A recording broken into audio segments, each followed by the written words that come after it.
بسم اللہ الرحمن الرحیم الحمدللہ رب العالمین والصلاة والسلام علی النبی الکریم وعلی آلہ وصحابہ اجمعین۔ آج انشاءاللہ ہم نماز کے دوران ہاتھ باندھ کر کدھر رکھنے ہیں، سینے پر، ناف پر یا ناف کے نیچے، اس پر بحث کریں گے۔ صحیح ابن خزیمہ پیج 243 پر حضرت وائل بن حجر رضی اللہ تعالیٰ عنہ فرماتے ہیں کہ میں نے نبی پاک علیہ السلام کے ساتھ نماز پڑھی تو نبی پاک علیہ السلام نے اپنے ہاتھ اعلیٰ صدر ہی سینے پر رکھے ہوئے تھے۔ علامہ راشدی نے اپنی کتاب نشاط العبد پیج 43 پر لکھا ہے کہ وضع الیدین علی صدر کی روایت جو بہقی پیج 30 جلد 2 پر مروی ہے، اس کا راوی معیل بن اسماعیل ہے، جس کو امام ذہبی رحمۃ اللہ علیہ نے میزان الاعتدال کی جلد 3 پیج 221 پر منکر الحدیث لکھتے ہیں۔ حافظ زبیر علی زئی نے کتاب نماز میں ہاتھ باندھنے کا حکم اور مقام کے پیج 14 پر حضرت حلب رضی اللہ تعالیٰ عنہ کی روایت نقل کرتے ہیں کہ رأیت النبی، میں نے نبی پاک علیہ السلام کو دیکھا دائیں اور بائیں مڑتے ہوئے، ورأیتہ، اور میں نے ان کو دیکھا اپنے سینے پر ہاتھوں کو رکھے ہوئے۔ یاد رکھیے گا اس روایت میں نماز کے الفاظ نہیں ہیں۔ ابو عبدالسلام بن عبد الحنان اپنی کتاب القول المقبول کے پیج 341 پر حضرت حلب رضی اللہ تعالیٰ عنہ کی روایت جو مسند احمد، ابو داؤد، نسائی، صحیح ابن خزیمہ اور صحیح ابن حبان میں ہے، اس کو ضعیف لکھا ہے۔ ڈاکٹر شفیق الرحمان اپنی کتاب نماز نبوی کے پیج 144 پر حضرت وائل بن حجر رضی اللہ تعالیٰ عنہ کی روایت سینے پر ہاتھ باندھنے کی نقل کی ہے صحیح ابن خزیمہ سے، اور اس کو صحیح کہا ہے، مگر پھر اسی اپنی کتاب نماز نبوی کو دوبارہ شائع کرتے وقت حضرت وائل بن حجر رضی اللہ تعالیٰ عنہ کی روایت کے الفاظ سینے پر ہاتھ باندھنے کے نہیں لکھے، کیونکہ یہ ضعیف الفاظ تھے۔ ابو داؤد شریف کی حدیث 759 پر حضرت طاؤس رحمۃ اللہ علیہ کی مرسل روایت موجود ہے کہ کان رسول اللہ صلی اللہ علیہ وآلہ وسلم یضع یدہ الیمنی علی یدہ الیسری، نبی پاک علیہ السلام اپنا دایاں ہاتھ اپنے بائیں ہاتھ پر رکھتے، ثم یشد بینہما علی صدرہ، پھر ان کو اپنے سینے پر باندھ لیتے، وہو فی الصلاۃ، اور آپ علیہ السلام نماز میں ہوتے۔ یاد رکھیے گا مرسل روایت میں صحابی کا واسطہ نہیں ہوتا۔ مزید اس روایت میں حضرت سفیان ثوری رحمۃ اللہ علیہ ہیں جو ان سے روایت فرما رہے ہیں۔ اگر ہر ان والی روایت ضعیف ہوتی ہے تو یہ بھی ضعیف ہے۔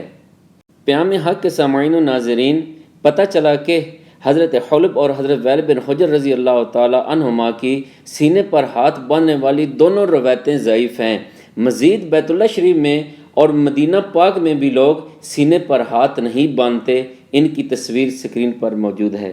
مصنف ابن ابی شیبہ جلد 3 پیج 8 جو بیروت کی پرنٹ شدہ ہے، اصل کلمی نسخہ پر حضرت علقمہ رضی اللہ تعالی عنہ اپنے والد حضرت وائل بن حجر رضی اللہ تعالی عنہ سے روایت بیان کرتے ہیں کہ رأیت النبی، میں نے نبی پاک علیہ السلام کو دیکھا اپنا دایاں ہاتھ بائیں ہاتھ پر رکھے ہوئے، فی الصلاۃ، نماز میں، تحت السرہ، ناف کے نیچے۔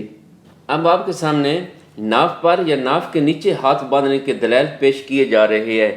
کیونکہ کچھ لوگ کہتے ہیں مصنف ابن ابی شیبہ کے اصلی کلمی نسخہ میں تحت السرہ کے الفاظ موجود نہیں تھے، بعد میں لکھے گئے ہیں۔ اس لیے اب آپ کے سامنے چند دلائل اس بات کے پروف کے طور پر پیش کر رہا ہوں تاکہ آپ کو تسلی ہو جائے کہ یہ پرانے کلمی نسخہ میں اور پرانی کتب میں اور پرانے محدثین اکرام جو تھے وہ اس چیز کو مانتے تھے کہ تحت السرہ کے الفاظ موجود تھے، موجود ہیں اور موجود رہیں گے۔ درہم السرہ فی وضع الیدین تحت السرہ کے پیج 84 پر لکھا ہے کہ شیخ قاسم مصری، شیخ محمد اکرم سندھی اور شیخ عبد القادر جو مکہ المعظمہ کے مفتی تھے، ان کے نسخوں میں تحت السرہ کے الفاظ موجود ہیں۔ القول المقبول میں ابو عبدالسلام بن عبد الحنان نے بھی پیج 241 پر تصدیق کی ہے کہ ابن شیبہ کی روایت حضرت وائل بن حجر رضی اللہ تعالی عنہ میں تحت السرہ کے الفاظ موجود ہیں اور اس کی سند بھی صحیح ہے۔ زبیر علی زئی نے بھی اپنی کتاب مقالات کے پیج 278 پر لکھا ہے کہ ابن الجوزی کے نسخوں میں یہ الفاظ تحت سرہ ہیں، اور خود سنن ابی داؤد کے 2 کلمی نسخوں میں بھی یہ الفاظ موجود ہیں، تو پھر انکار کیسا؟ سنن دارقطنی جلد 1 پیج 610 پر حضرت مولا علی پاک علیہ السلام فرماتے ہیں کہ ان من سنت الصلاۃ، بے شک نماز کی سنت سے ہے کہ وضع الیمین علی الشمال تحت السرہ، دائیں ہاتھ کو بائیں ہاتھ پر ناف کے نیچے رکھنا، کیونکہ حافظ زبیر علی زئی نے فتاوی علمیہ کے پیج 541 پر ایک قانون لکھا ہے کہ صحابی اگر من السنہ یعنی یہ سنت میں سے ہے یا اس جیسے الفاظ کہے تو یہ مرفوع کے حکم میں ہوتا ہے، تو پتہ چلا کہ حضرت مولا علی رضی اللہ تعالی عنہ کا فرمان نبی پاک علیہ السلام کا فرمان ہے۔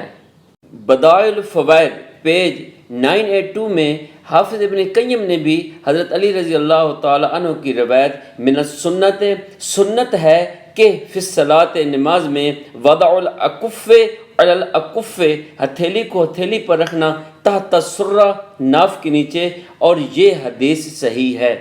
حضرت علی رضی اللہ تعالی عنہ کی روایت تحت السرہ میں 2 راوی ہیں، نمبر 1 عبد الرحمن بن اسحاق الواسطی، نمبر 2 نعمان بن سعد۔ ان سے المستدرک علی الصحیحین کی جلد 2 پیج 407 پر حدیث لی گئی ہے کہ قال رسول اللہ، نبی پاک علیہ السلام نے فرمایا مسلمانوں کا طریقہ ہوگا علی الصراط، پل صراط پر قیامت کے دن، اللہم سلم، اے اللہ سلامتی دے۔ سنن الترمذی کی جلد 3 پیج 7 پر علامہ البانی نے بھی انہی 2 راویوں سے روایت نقل کی ہے اور اس کو صحیح کہا ہے۔ کتاب الثقات میں ابن حبان رحمۃ اللہ علیہ نے بھی ان دونوں راویوں کو صحیح کہا ہے۔ سوالات ابی داود میں بھی نعمان بن سعد سے حدیث لینے کو لا باس بھی یعنی کوئی حرج نہیں لکھا ہے۔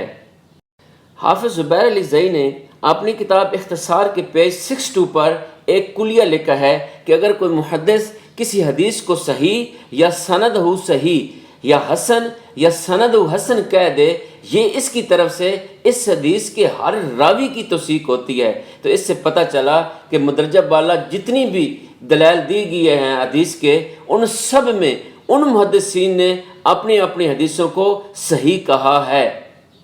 مسند بزار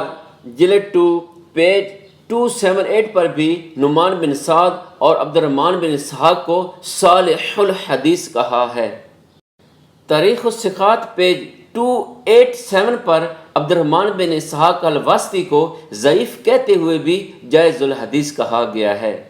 مسائل الامام احمد بن حنبل و اسحاق بن راہویہ جلد 1 پیج 551 پر حضرت امام احمد بن حنبل رحمۃ اللہ علیہ نے حضرت اسحاق بن راہویہ رحمۃ اللہ علیہ سے پوچھا نماز میں ہاتھ کدھر رکھنے چاہیے، تو امام اسحاق بن راہویہ رحمۃ اللہ علیہ نے فرمایا فوق السرہ، ناف پر، او تحتہ، اور ناف کے نیچے، دونوں جائز ہیں، مگر تحت السرہ کی روایت میں تقویت بھی ہے اور تواضع کے زیادہ قریب ہے۔ مسند الامام زید جلد 1 پیج 183 پر حضرت زین العابدین رضی اللہ تعالیٰ عنہ کے بیٹے حضرت زید رضی اللہ تعالیٰ عنہ اپنے دادا حضرت مولا علی رضی اللہ تعالیٰ عنہ سے بیان کرتے ہیں کہ 3 باتیں انبیاء علیہ السلام کے اخلاق سے ہیں۔ نمبر 1 افطاری جلدی کرنا، نمبر 2 تأخیر السحور، سحری دیر سے کرنا، نمبر 3 ہتھیلی کو ہتھیلی پر رکھنا تحت السرہ، ناف کے نیچے۔ مسند احمد کے پیج 177 پر حدیث 877 میں لکھا ہے کہ حضرت علی علیہ السلام نے فرمایا ان من السنت فی الصلاۃ، بے شک نماز کی سنت میں سے ہے نماز کے اندر ہتھیلی کو ہتھیلی پر رکھنا تحت السرہ، ناف کے نیچے۔ ابو داؤد شریف کی حدیث 758 میں حضرت ابو ہریرہ رضی اللہ تعالیٰ عنہ فرماتے ہیں اخذ العکف علی العکف، ہتھیلیوں کو پکڑنا فی الصلاۃ، نماز میں، تحت السرہ، ناف کے نیچے۔ علامہ رئیس ندوی نے اپنی کتاب رسول اکرم صلی اللہ علیہ وآلہ وسلم کا صحیح طریقہ نماز کے پیج 261 پر امام ترمذی رحمۃ اللہ علیہ کے بارے لکھا ہے کہ عام صحابہ اور تابعین اور ان کے بعد والے اہل علم بحالت قیام میں ہاتھ باندھنے کے قائل تھے، ناف کے نیچے یا ناف پر۔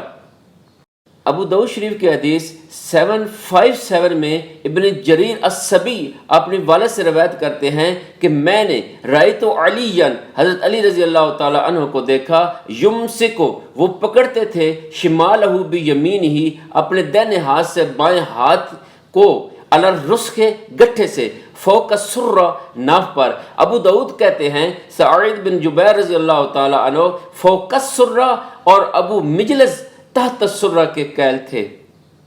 ترمذی شریف کی حدیث 252 میں لکھا ہے کہ ناف کے اوپر یا ناف کے نیچے ہاتھ نماز میں رکھنا کلو ذالک واسع دونوں جائز ہیں۔